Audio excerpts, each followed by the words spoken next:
31 मई 1984 की शाम मेरठ में भारतीय सेना की कमान संभाल रहे मेजर जनरल कुलदीप सिंह बरार को दिल्ली से एक कॉल जाता है कि सुबह 10 बजे तक तुरंत हरियाणा के पंचकुला में स्थित वेस्टर्न कमांड के हेडक्वार्टर पहुंच जाएं। कुलदीप सिंह बरार अपने परिवार के साथ छुट्टियां मनाने के लिए विदेश निकल ही रहे थे कि दिल्ली से आदेश मिलते ही उन्हें इस आपात मीटिंग को अटेंड करने के लिए निकलना पड़ा। कुलदीप सिंह बरार को मालूम ही नहीं था कि इस मीटिंग के बाद अगले दिन इस देश में क्या होने जा रहा है। पंचकुला जिले के चंडी मंदिर में हुई इस मीटिंग के बाद कुलदीप सिंह बरार को पता चलता है कि उन्हें सेना की मदद से पवित्र स्वर्ण मंदिर को भिंडरावाले और उसके हथियारबंद समर्थकों से मुक्त करना है और ये काम इन्हीं 4-5 दिनों के अंदर करना है। कुलदीप सिंह बरार खुद भी एक सिख थे और उसी जाति से आते थे जिससे भिंडरावाले आता था। बरार के सामने 3 चीजें थीं, एक सिख धर्म का सबसे पवित्र स्थान स्वर्ण मंदिर, दूसरी तरफ उनके ही धर्म और जाति से आने वाला भिंडरावाले, तीसरी तरफ भारतीय सेना जिसके भी अधिकारी थे, जिसके लिए जान भी न्यौछावर कर देती तो उन्हें कम लगती। बिना एक पल गवाए कुलदीप सिंह बरार ने भारतीय सेना का पक्ष लेने का फैसला लिया। इस मीटिंग के बाद कुलदीप सिंह बरार ने अपनी विंग में मौजूद सिख सैनिकों से कहा, जिसे भी लगता है कि धर्म के कारण, स्वर्ण मंदिर परिसर के कारण भिंडरावाले पर कार्रवाई करने में उनकी धार्मिक भावनाएं आएंगी, वो इस ऑपरेशन में शामिल ना हो और इसे आदेश का उल्लंघन भी नहीं माना जाएगा। जिन्हें छोड़कर जाना है वे अभी तुरंत छोड़कर जा सकते हैं। लेकिन एक भी सिख सैनिक ने पीछे मुड़कर नहीं देखा और इस ऑपरेशन का हिस्सा बनने के लिए कफन बांध लिया। इसके बाद छिड़ा एक ऐसा भीषण संघर्ष जिसमें भारतीय सेना ने 83 सैनिकों की शहादत दी। सैकड़ों सैनिक बुरी तरह घायल हुए, लेकिन अंततः इन सैनिकों ने भिंडरावाले और उसके हथियारबंद समर्थकों से पवित्र स्वर्ण मंदिर को मुक्त कराकर ही दम लिया।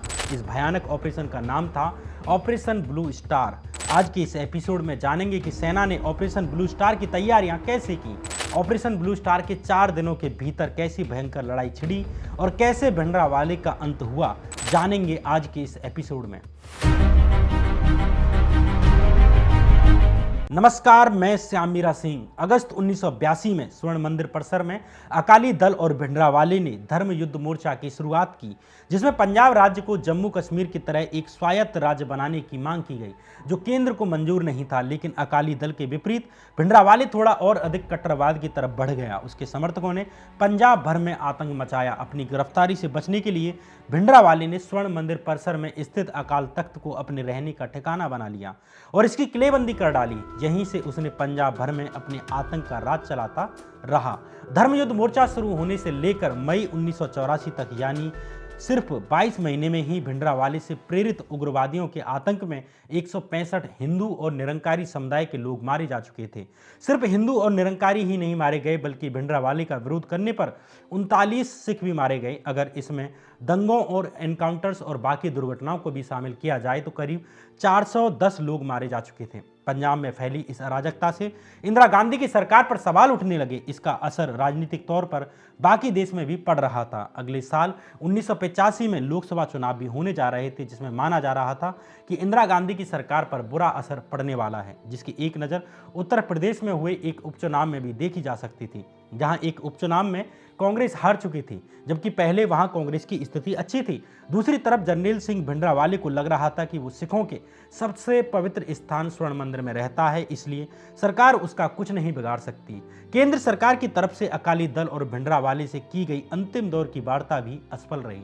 अब बातचीत के सारे रास्ते खत्म हो चले थे, इसलिए 25 मई 1984 के दिन इंदिरा गांधी ने पंजाब की समस्या से निपटने के लिए भारतीय सेना के प्रमुख जनरल A.S. वैद्य को बुलाया। जनरल वैद्य के अनुसार शुरुआती योजना में तय हुआ कि स्वर्ण मंदिर परिसर और अन्य गुरुद्वारों को चिन्हित करके उनकी घेराबंदी कर ली जाएगी।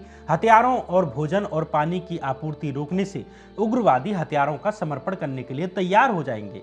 इससे गुरुद्वारों और खासकर स्वर्ण मंदिर परिसर को कोई नुकसान नहीं पहुंचेगा, सिर्फ थोड़े से बल प्रयोग से ही काम चल जाएगा। शुरुआत में इंदिरा गांधी को भी यही लगता था कि सेना के फ्लैग मार्च और शक्ति प्रदर्शन से ही उग्रवादी डर जाएंगे और आत्मसमर्पण कर देंगे।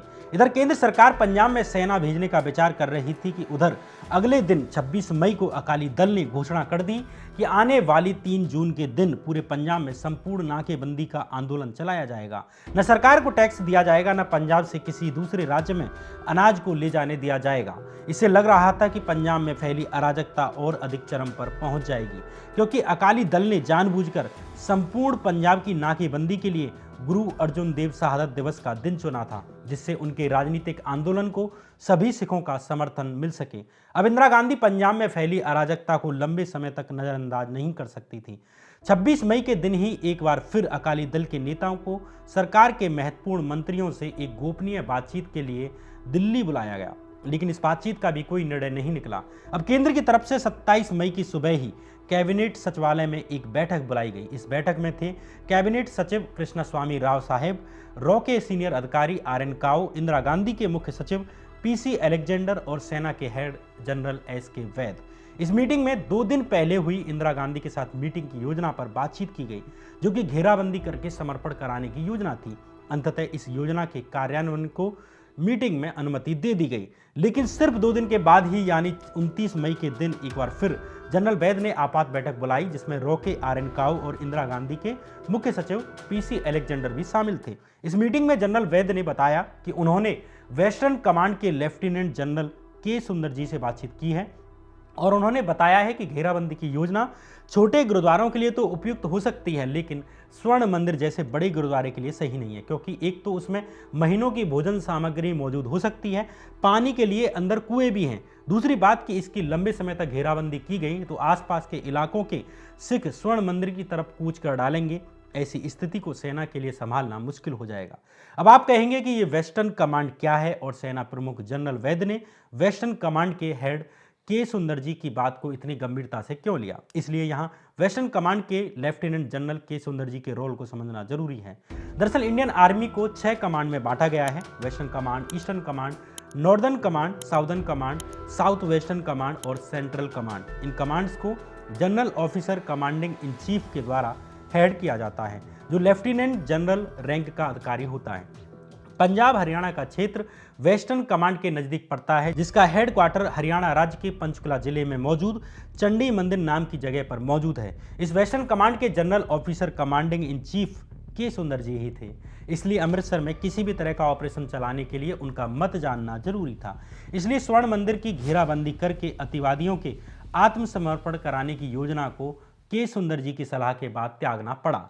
K सुंदर जी और जनरल वैद दोनों इस निर्णय पर पहुंचे कि सेना को बिना समय नष्ट किए तेजी से स्वर्ण मंदिर में घुसकर एक्शन करना चाहिए, ताकि उग्रवादियों को बचाव का मौका ही ना मिले। जब योजना में इस बदलाव की बात इंदिरा गांधी को बताई गई तो वे हैरान थीं। इंदिरा ने इस योजना में होने वाले नुकसान और सिखों पर पड़ने वाले इसके प्रभाव के बारे में पूछा। जनरल वैद ने उन्हें विश्वास दिलाया कि इस विकट स्थिति से निपटने के लिए यही एकमात्र विकल्प है। चूंकि सेना के अधिकारियों का यही मत था, इसलिए अंततः इंदिरा गांधी ने भी इस योजना पर एक्शन लेने की अनुमति दे दी। जब प्रधानमंत्री इंदिरा गांधी ने ऑपरेशन ब्लू स्टार की अनुमति दे दी तो बारी थी इसके लिए एक्शन लेने की।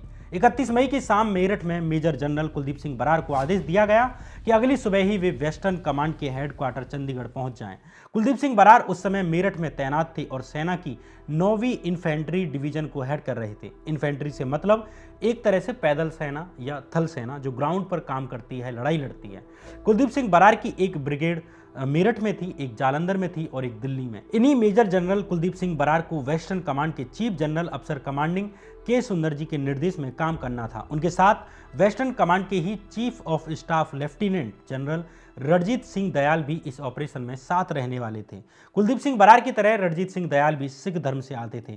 चूंकि स्वर्ण मंदिर सिखों का धार्मिक स्थान था, इसलिए मेजर जनरल कुलदीप सिंह बरार और रणजीत सिंह दयाल जैसे एक सिख अधिकारियों को ये जिम्मेदारी दी गई ताकि वे इस बात को सुनिश्चित कर सकें कि सिखों के धार्मिक स्थल को कोई नुकसान न पहुंचे। 1 मई की सुबह ही कुलदीप सिंह बरार इस महत्वपूर्ण मीटिंग में शामिल होने के लिए पहुंच गए। अब तक कुलदीप सिंह बरार को कोई आइडिया नहीं था कि क्या होने वाला है।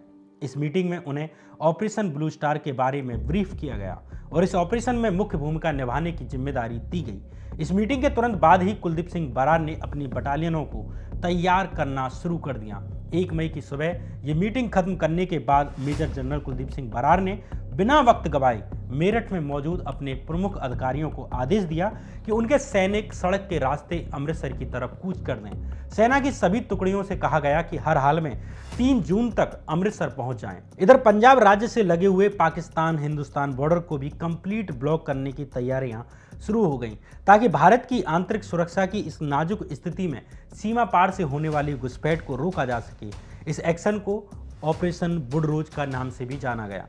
इधर अमृतसर में सेना की डिवीजन के हेडक्वार्टर में ही एक बड़ा सा कॉन्फ्रेंस हॉल खाली करके बरार और उनके साथियों को सौंप दिया गया। यहां अब ऑपरेशन ब्लू स्टार की योजना बनाई जानी थी।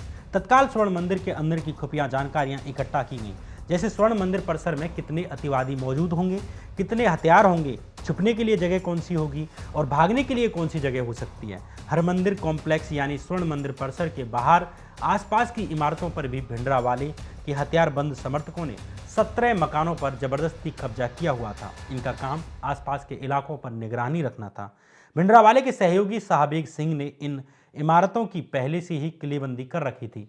इन मोर्चों पर हल्की मशीन गनों तथा दूसरे ऑटोमेटिक हथियारों से लैस आदमी तैनात थे। अभी सेना ने एंट्री नहीं की थी, अभी सेना अपनी तैयारियों में लगी हुई थी, लेकिन स्वर्ण मंदिर परिसर के आसपास के इलाकों में गलियों में सीआरपीएफ के मोर्चा संभाले हुए सैनिक खड़े हुए थे। अब भिंडरावाले के हथियारबंद लड़ाकों को पता चल चुका था कि कुछ गड़बड़ होने वाली है, इसलिए 1 मई की दोपहर से ही स्वर्ण मंदिर परिसर के बाहरी इलाके में छतों पर तैनात भिंडरावाले की सेना ने सीआरपीएफ के जवानों पर रुक रुक कर गोलियां चलाना शुरू कर दिया। यह हल्की हल्की गोलीबारी दोपहर 12:30 बजे से लेकर शाम 7 बजे तक यूं ही चलती रही। दोनों तरफ से हुई गोलीबारी में ही 11 लोग मारे जा चुके थे। लेकिन यहाँ ध्यान देने की बात है कि अभी इस गेम में भारतीय सेना की एंट्री नहीं हुई थी। अभी सिर्फ पहले से मौजूद सीआरपीएफ थी, जिसे सीमित अधिकार प्रदान थे, जैसे उसे स्वर्ण मंदिर परिसर में घुसकर कार्रवाई करने का अधिकार नहीं दिया गया था। ना वे ऐसी कार्रवाई कर सकते थे जिससे स्वर्ण मंदिर परिसर को जरा भी नुकसान पहुंचे। इसलिए भिंडरावाले के समर्थक गुरिल्लाओं की तरह सीआरपीएफ पर भारी पड़ रहे थे। ये उस भीषण लड़ाई की पहली झांकी भर थी, जो अगले दिनों में और भी अधिक भयंकर रूप धरने जा रही थी, जिसका अंदाजा किसी ने भी नहीं लगाया था, न भिंडरावाले ने, न भारतीय सेना ने, न प्रधानमंत्री इंदिरा गांधी ने। अगले दिन यानी 2 जून के दिन स्वर्ण मंदिर परिसर में मौजूद भिंडरावाले के हथियारबंद समर्थकों का अंदाजा लिया गया। मेजर जनरल कुलदीप सिंह बरार के अनुसार उन्हें बताया गया कि तकरीबन 1500 अतिवादियों के अंदर होने की संभावना है, जिनमें 500 पक्के वफादार हैं। सेना को जो आधी अधूरी और स्पष्ट खबर लगी वो ये कि भिंडरावाले और जनरल शाहबेग सिंह अकाल तख्त की पहली मंजिल पर डेरा डाले हुए थे। वहीं अकाली दल के नेता टोहरा और लूंगोवाल स्वर्ण मंदिर परिसर में ही मौजूद गुरु नानक निवास में ठिकाना बनाए हुए थे। यहाँ ध्यान देने की बात यह है कि भले ही सेना अमृतसर में पहुंच चुकी थी और सीआरपीएफ और भिंडरावाले समर्थकों के बीच हल्की गोलीबारी हुई थी, लेकिन स्वर्ण मंदिर परिसर में श्रद्धालुओं का आना जाना चालू था। क्योंकि स्वर्ण मंदिर परिसर में मौजूद हरमंदिर साहिब सबसे महत्वपूर्ण जगह है, इसलिए उसके अंदर की जानकारी एकत्रित की गई। इधर 2 जून की शाम तक सेना फाइनल तैयारियों में जुटी हुई थी। उधर दिल्ली में रात 8 बजे इंदिरा गांधी देश को संबोधित करने जा रही थी। पूरा देश इंतजार में था कि ऐसा क्या होने जा रहा है जो अचानक से प्रधानमंत्री इंदिरा गांधी देश को संबोधित करने जा रही हैं। 9:15 पर इंदिरा गांधी ने अकाली नेताओं से अपील की कि 3 जून के संपूर्ण पंजाब की नाकेबंदी के ऐलान को वापस ले लें। साथ ही उनकी सरकार द्वारा शांतिपूर्ण समझौते के लिए की गई कोशिशों के बारे में बताया और लास्ट में कहा कि आओ हम मिल जाएं और अपने जख्मों को भूल जाएं, खून ना बहाएं, नफरत ना हवाएं। 2 जून की शाम ही सेना ने जम्मू कश्मीर से लगे राजस्थान के श्री गंगानगर तक पाकिस्तान से लगी सीमा को एकदम सील कर दिया। पंजाब के अलग अलग गांवों में सेना की 7 डिवीजनों को तैनात कर दिया गया। जिस वक्त इंदिरा गांधी का भाषण चल रहा था, उस वक्त इन्फेंट्री 12 बिहार के जवान स्वर्ण मंदिर परिसर की घेराबंदी शुरू कर चुके थे। इंदिरा गांधी के भाषण के कुछ देर बाद ही सरकार ने ऑल इंडिया रेडियो पर भी घोषणा कर दी कि पंजाब में सिविल अधिकारियों की मदद के लिए सेना बुलाई गई है। इस रात स्वर्ण मंदिर परिसर की घेराबंदी जरूर की गई थी, लेकिन सेना की तरफ से कोई हलचल नहीं की गई। लेकिन 3 जून के सूर्योदय से पहले ही सेना मोर्चा संभालने के काम में लग गई। स्वर्ण मंदिर परिसर की बाहरी लाइन में अब इन्फेंट्री 12 बिहार के जवान स्पष्ट नजर आ रहे थे। सुबह के वक्त कुछ देर के लिए कर्फ्यू हटा लिया गया ताकि लोग अपनी जरूरतों का सामान खरीद सकें। चूंकि 3 मई के दिन गुरु अर्जुन देव शहादत दिवस भी था, इसलिए भी कर्फ्यू खोल दिया गया था ताकि श्रद्धालु पूजा अर्चना के लिए हरमंदिर साहिब आ सकें। बाकी बार इस दिन बड़ी संख्या में श्रद्धालु स्वर्ण मंदिर परिसर में रात के लिए रुकते थे, लेकिन माहौल ऐसा था कि इस बार अधिकतर श्रद्धालु शाम होने से पहले ही चले गए। लेकिन श्रद्धालुओं की एक बड़ी संख्या अभी भी स्वर्ण मंदिर में मौजूद थी। वे श्रद्धालु जो द्वारा कर्फ्यू लग जाने के बाद भी अपनी मर्जी से वहां रुके हुए थे, उनमें से अधिकतर परिसर क्षेत्र के रिहायशी कमरों में थे। 3 जून की रात पहली बार सेना ने गोली चलाई। इसके पीछे उद्देश्य यह था कि शायद अब भी भिंडरावाले बंदूक की आवाज से आत्मसमर्पण कर दे, लेकिन भिंडरावाले को लग रहा था कि अभी भी सेना सिर्फ उसे डराने के लिए ही ऐसा कर रही है। इस बीच केवल कुछ ही पत्रकार थे जो भिंडरावाले से मिल सके। उनमें से एक थे बीबीसी के पत्रकार मार्क टली और एक थे सुभाष कृपेकर, जो कि टाइम्स ऑफ इंडिया अखबार के लिए काम कर रहे थे। बीबीसी के पत्रकार मार्क टली 2 जून की शाम भिंडरावाले से मिले थे और पत्रकार सुभाष कृपेकर भिंडरावाले से 3 जून की शाम को मिले थे। द पंजाब स्टोरी नाम की किताब में सुभाष कृपेकर ने इस इंटरव्यू के बारे में लिखा है।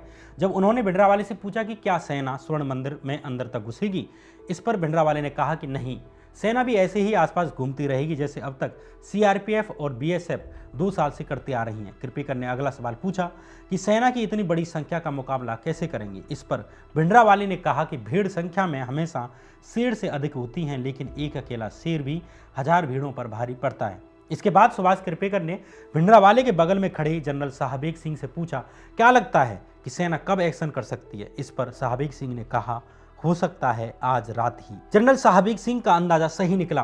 3 जून की रात 9 बजे अब पूरे पंजाब में ही 3 दिन का कर्फ्यू लगा दिया गया। रेल, हवाई सेवाओं और बसें सब बंद कर दी गईं। पंजाब को पूरी तरह से देश से अलग कर दिया गया।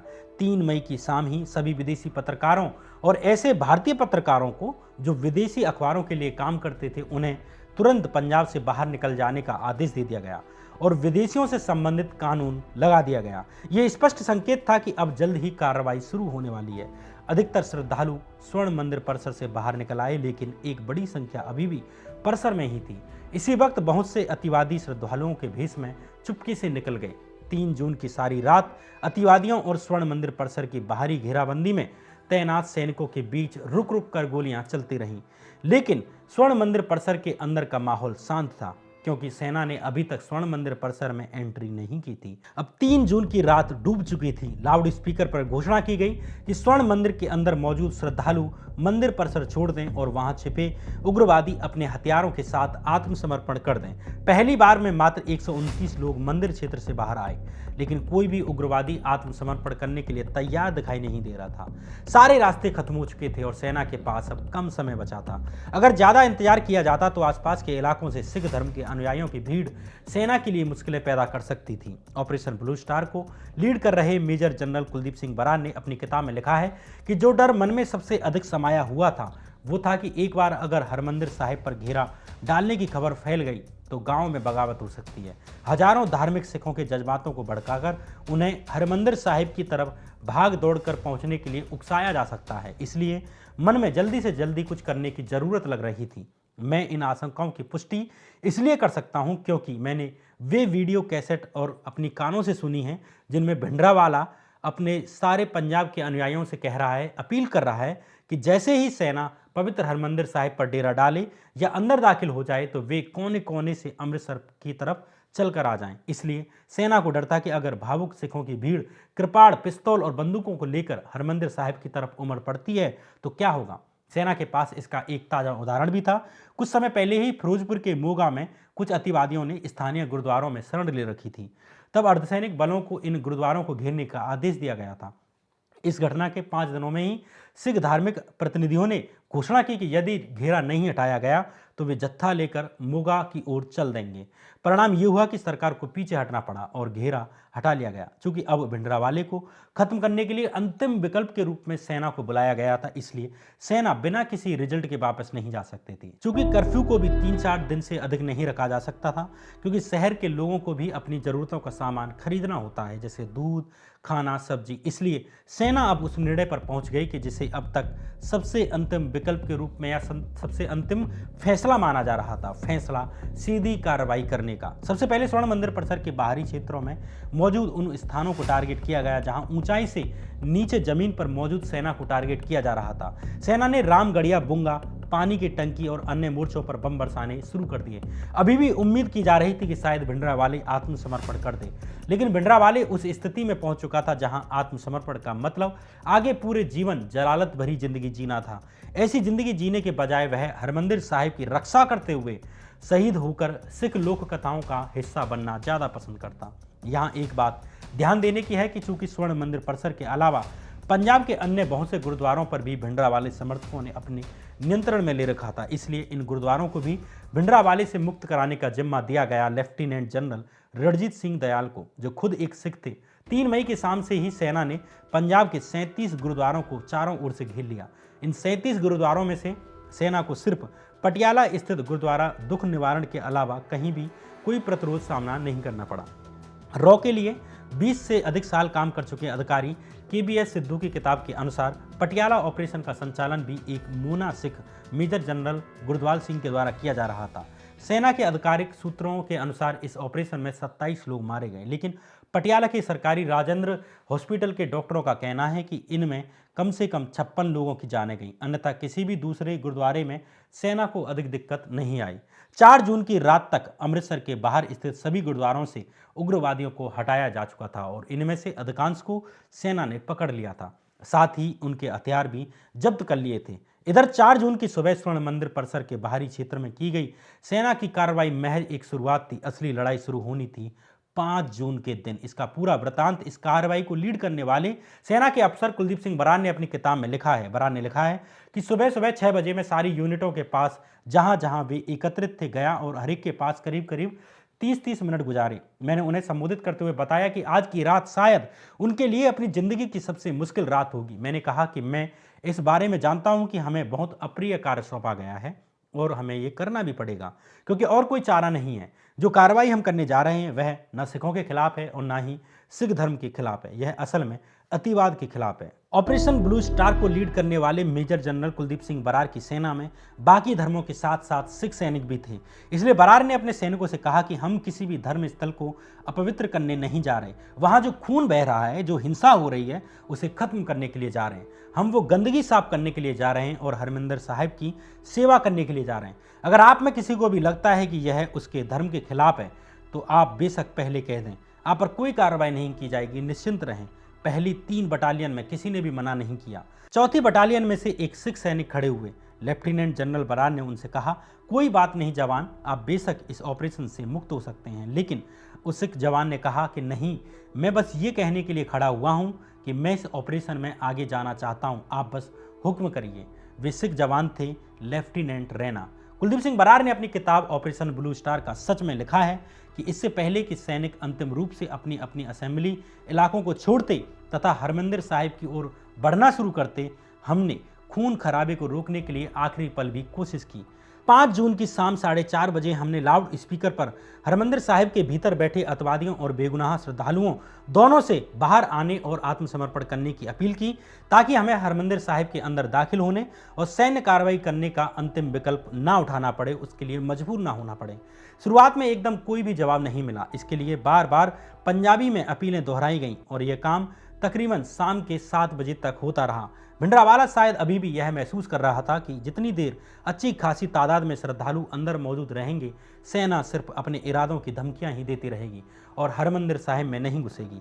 अंत में कुल 129 मर्द, स्त्रियां और बच्चे हरमंदिर से बाहर आए। हमने उनसे पूछा कि कुछ और व्यक्तियों के बाहर आने की आस रखें।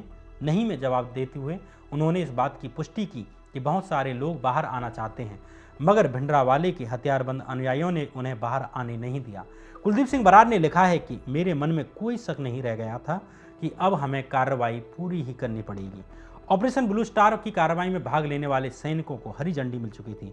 5 जून की शाम सेना के जवान हरमंदिर साहिब की तरफ बढ़ने लगे। यहां से शुरू हुई ऐसी लड़ाई जो भिंडरावाले के अंत के साथ ही खत्म हुई। लेकिन इस ऑपरेशन में भारतीय सेना ने भी 83 करीब जवानों को खो दिया। लेकिन उससे पहले कि ऑपरेशन ब्लू स्टार की उस भीषण लड़ाई की दास्तान कहूं, उससे पहले स्वर्ण मंदिर परिसर के स्ट्रक्चर को समझना बेहद जरूरी है। स्वर्ण मंदिर परिसर कोई छोटी मोटी जगह में फैला हुआ नहीं है, बल्कि एक बड़े आकार के गांव जितनी जगह में फैला हुआ है। इसके 4 प्रवेश द्वार हैं। ठीक बीच में एक पवित्र सरोवर है और पवित्र सरोवर के बीच में हरमंदिर साहिब है, जो सोने से मढ़े हुए हैं। इसे ही स्वर्ण मंदिर कहा जाता है। उत्तर दिशा में मुख्य द्वार है, इसे घंटाघर द्वार भी कहते हैं, और इसके बाहर ही होटल, टेम्पल और ब्रह्मबूटा अखाड़ा है। मुख्य द्वार से एंट्री करने के बाद परिसर के केंद्र में सामने सरोवर नजर आती है। सरोवर के चारों ओर परिक्रमा मार्ग है।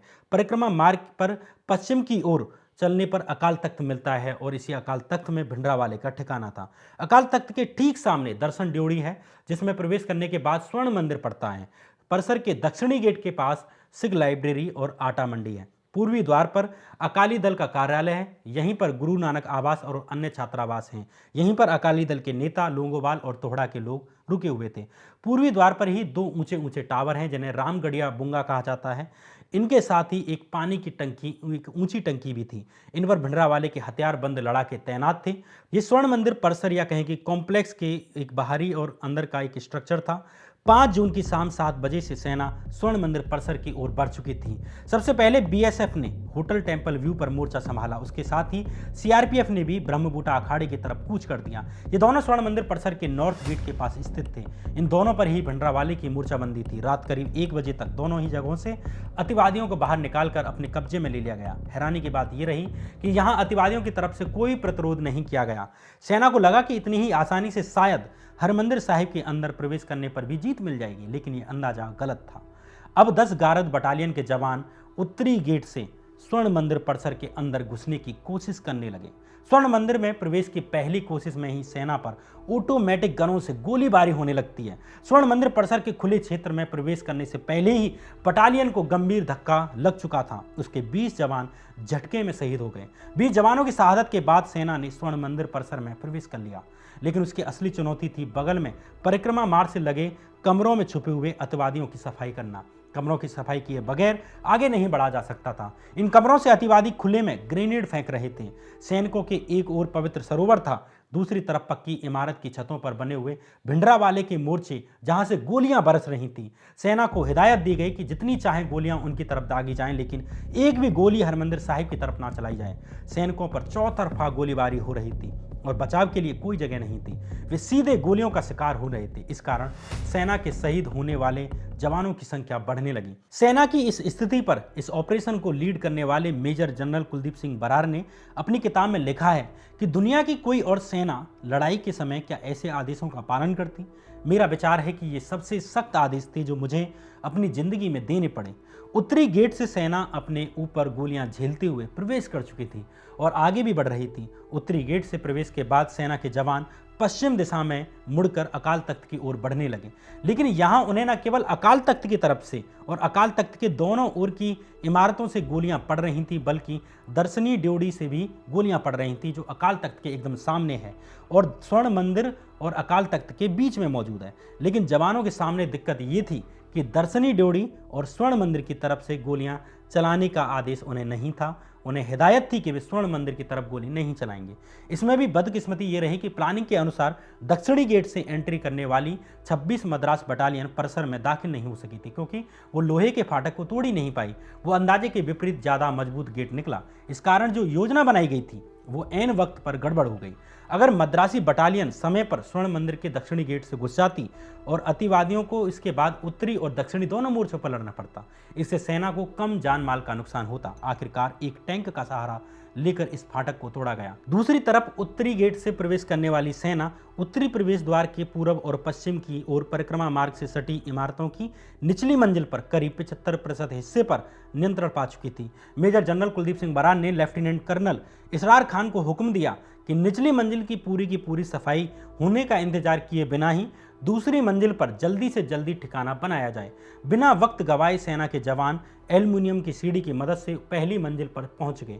ग्रेनेड फेंककर और गोलियों की बौछार करके एक कमरे पर भी कब्जा कर लिया। इसके पश्चात बाकी कमरों की सफाई शुरू कर दी। इधर नीचे के सभी कमरे साफ कर लिए गए तो नीचे की एक पलटन एकदम अंत में बरामदे के किनारे पर बनी सीढ़ियों पर चढ़ने के लिए झपटे, ताकि पहली मंजिल वाले जवानों की मदद कर सके। लेकिन सीढ़ियों पर चढ़ते ही जवानों पर अचानक बहुत नजदीक से कार्बाइन की गोलियां बरसाई गईं। कई जवान घायल हो गए, लेकिन बटालियन भी पूरी बहादुरी से लड़ी। इस मोर्चाबंदी के क्षेत्र में 19 भारतीय जवान शहीद हो गए और 53 भारतीय जवान जख्मी हो चुके थे। लेकिन इन जवानों ने 145 अतिवादियों को भी मौत के घाट उतार दिया था। फिर भी जवानों का 20% हिस्सा अब लड़ाई के लायक नहीं रह गया था। इधर पूर्वी ओर जिन हॉस्टल्स में अकाली दल के नेता छुपे हुए थे, उन्होंने रात 3 बजे तक करीब समर्पण कर दिया, जैसे लोंगोवाल और तोहड़ा आदि। इन सबको वहीं एक कमरे में सुरक्षित करके हिरासत में ले लिया गया ताकि कोई नुकसान न पहुंचे। करीब 350 स्त्री पुरुषों और बच्चों के एक दल ने भी, जो कि श्रद्धालु थे, उन्होंने भी आत्मसमर्पण कर दिया। जैसे ही उन्हें सुरक्षित स्थान पर ले जाया जा रहा था कि कुछ अतिवादियों ने अंधाधुंध गोलियां चलाना शुरू कर दिया, जिसके फलस्वरूप बहुत से स्त्री पुरुष और बच्चे मारे गए। हालांकि कुछ लोग ये भी कहते हैं कि सेना की गोलियों से भी श्रद्धालुओं की मौत हुई थी, लेकिन सेना का वर्जन यही है कि अतिवादी नहीं चाहते थे कि श्रद्धालुओं को बाहर निकाल लिया जाए, क्योंकि सेना जो अब तक थोड़ा रुकी हुई थी वो इसलिए ही रुकी हुई थी कि श्रद्धालुओं को अधिक नुकसान ना हो। लोंगोवाल और तोहड़ा ने सेना को समर्पण तो कर दिया, लेकिन उन्हें भिंडरावाले से अपनी जान का डर सता रहा था। चिंताग्रस्त लोंगोवाल और तोहड़ा ने सेना से विनती की कि उन्हें जल्दी से जल्दी किसी सुरक्षित स्थान पर ले जाया जाए, वरना भिंडरावाले के हथियारबंद लड़ाके उनकी हत्या कर देंगे। इसके बाद तुरंत ही उन्हें और अखंड कीर्तनी जत्था की बीबी अमरजीत कौर तीनों को सेना की एक बख्तरबंद गाड़ी में बिठाकर फौजी छावनी में सुरक्षित स्थान पर भेज दिया गया। इसी तरह बाद में भी श्रद्धालुओं को सुरक्षित कब्जे में लेने की कोशिश की गई। करीब 600 से अधिक श्रद्धालु सेना के कब्जे में आ सके, लेकिन इस प्रक्रिया में करीब 70 श्रद्धालुओं की मौत हो गई, क्योंकि अतिवादी नहीं चाहते थे कि श्रद्धालु बाहर निकल पाएं। सुबह तकरीबन 9 बजे अचानक 250 और श्रद्धालुओं का एक दल गुरु रामदास सराय के तहखाने से निकला। अतिवादियों ने इन्हें भी ढाल बनाने की कोशिश की और गोलीबारी की। इस दौरान भी करीब 15 लोग मारे गए। इधर मुख्य परिसर में मौजूद निचली और ऊपरी मंजिल पर नियंत्रण स्थापित करने के बाद सेना आगे के लिए बढ़ती है। उसके सामने सबसे मजबूत और मुश्किल लक्ष्य था अकाल तख्त, जहां भिंडरावाले रहता था। भिंडरावाले के सहयोगी जनरल साहब सिंह ने बाकी सब जगहों के मुकाबले अकाल तख्त की सबसे अधिक मजबूत मोर्चाबंदी की थी। यहाँ काफ़ी बड़ी संख्या में ऑटोमेटिक हथियार इकट्ठे किए गए थे। सभी खिड़कियों, बालकनियों और अन्य झरोकों पर या तो ईंटों से चिनाई कर दी गई या रेत की बोरियों से बंद कर दिया गया। इनमें छोटे मोटे छिद्र बनाए गए जिनसे मशीन गनें गोलियां बरसा रही थीं। ऊंचे चबूतरों से नीचे खुले स्थानों पर ग्रेनेड फेंके जा रहे थे, जहां सेना को चौतरफा गोलीबारी का सामना करना पड़ रहा था। अकाल तख्त के दोनों तरफ की इमारतों से, एक अकाल तख्त की तरफ से और एक अकाल तख्त के सामने दर्शनी ड्योढ़ी की तरफ से। इसलिए पैरा कमांडो की एक मुख्य टोली दर्शन ड्योढ़ी की तरफ दौड़ी, ताकि दर्शन ड्योढ़ी पर अगर पैर रखने की जगह भी बन जाए तो कुछ आसानी होगी, क्योंकि खुले में परिक्रमा मार्ग में उनके पास बचाव के लिए कोई भी जगह नहीं थी। लेकिन इस कोशिश में ही जवानों को भारी नुकसान उठाना पड़ा। पहले धावे के लिए गए 35 जवानों में से मात्र 12 ही जवान बचे। शेष 17 जवान इस देश के लिए शहीद हो गए।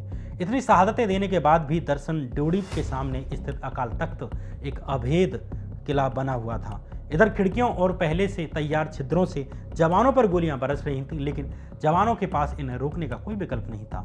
इसके कई कारण थे। एक ये कि अकाल तख्त के दोनों ओर से जवानों पर गोलियां बरस रही थीं, इस कारण वे अकाल तख्त के नज़दीक नहीं पहुंच पा रहे थे।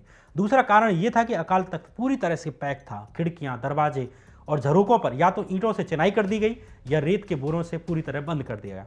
इनमें छोटी छोटी दरारें बना रखी गई थीं, इसलिए उधर से तो गोलियां आ रही थीं, जबकि सेना के जवान खुले में थे। लेकिन सेना के जवान इन दरारों से गैस के गोले इमारत के अंदर कमरों में नहीं फेंक सकते थे, ये संभव ही नहीं था। अधिकतर गैस के गोले दीवारों से टकराकर परिक्रमा मार्ग पर ही लौट आते, जिससे कि सेना को ही नुकसान होता, सेना ही प्रभावित होती।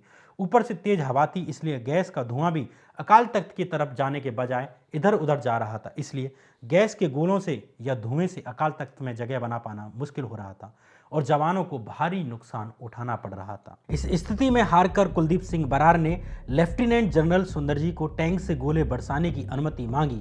दोनों शीर्ष अधिकारियों के सामने दो चुनौतियां थीं। एक ये कि ये डर सता रहा था कि कहीं बाहर सिखों के जत्थे स्वर्ण मंदिर की तरफ कूच करने के लिए तो नहीं बढ़ रहे या बढ़ जाएंगे, इसलिए सुबह होने से पहले ही ठोस नतीजे पर पहुंचना था। दूसरी तरफ जवानों की मौत का आंकड़ा बढ़ता जा रहा था, उसे भी सहन नहीं किया जा सकता था।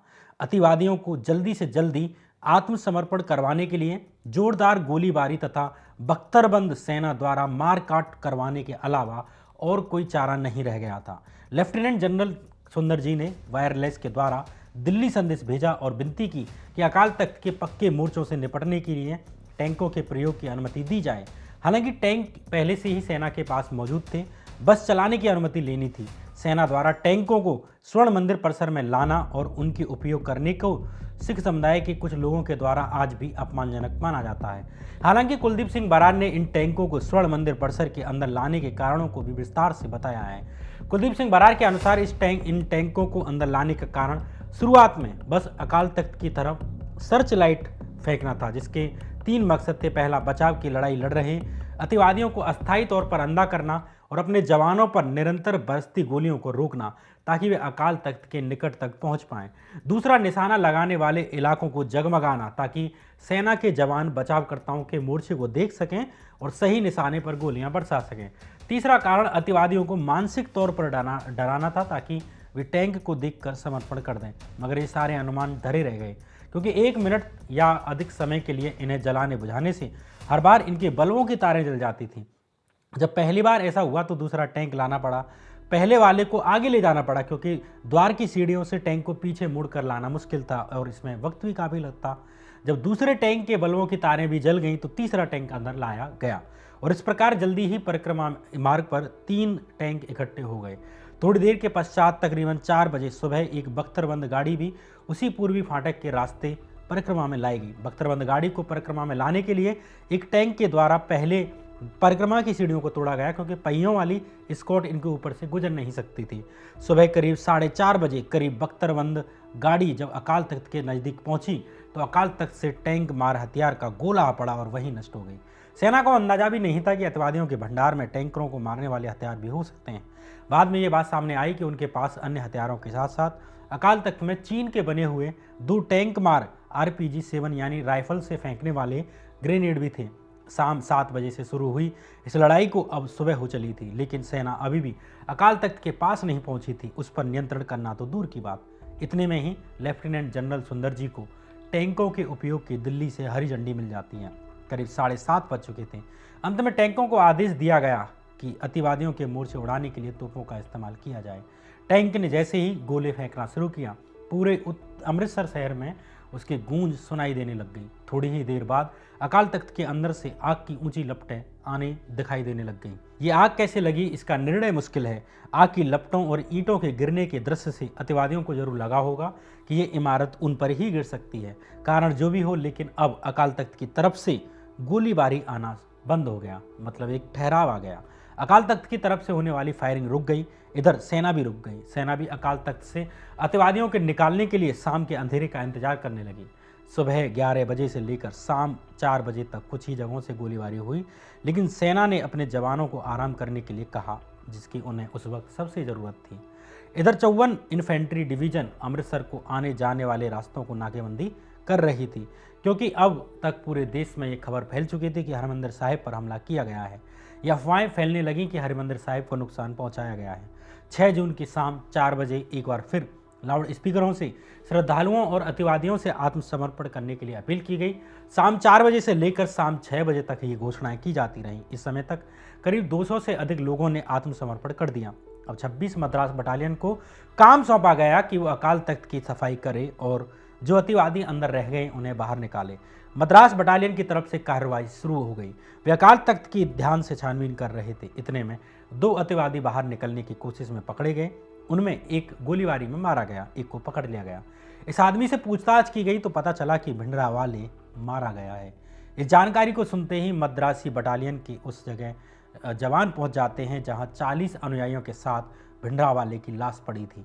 अकाल तख्त की चप्पे चप्पे की तलाशी ली जा रही थी। उसी वक्त तहखाने से जनरल साहबिक सिंह की लाश भी मिल गई। वहीं एक जगह भिंडरावाले के सहयोगी अमरीक सिंह की लाश भी पड़ी हुई मिली। सुबह होने से पहले पूरे अकाल तख्त को कब्जे में ले लिया गया। ऑपरेशन ब्लू स्टार का मुख्य मिशन पूरा हो चुका था। हालांकि अब भी इधर उधर से छोटी मोटी गोलीबारी को रोकने में सेना को थोड़ी और मेहनत करनी पड़ी, लेकिन 83 से अधिक जवानों की शहादत देने के बाद सेना ने अपने मुख्य लक्ष्य भिंडरावाले को खत्म कर दिया, जिसने अकाल तख्त को एक हथियारबंद किला बना दिया था। 7 तारीख की सुबह ही हरमंदिर साहिब को पूरी तरह साफ स्वच्छ कर लिया गया। इसके पश्चात हरमंदिर साहिब में ग्रंथियों और सेवादारों की मदद से गुरुवाणी का पाठ शुरू कराया गया। लेकिन ऑपरेशन ब्लू स्टार और भिंडरावाले की मौत की खबर पूरी दुनिया में फैल चुकी थी। अकाल तख्त और स्वर्ण मंदिर में घुसकर सेना के ऑपरेशन की खबर से सिखों के आत्मसम्मान को भारी चोट पहुंची।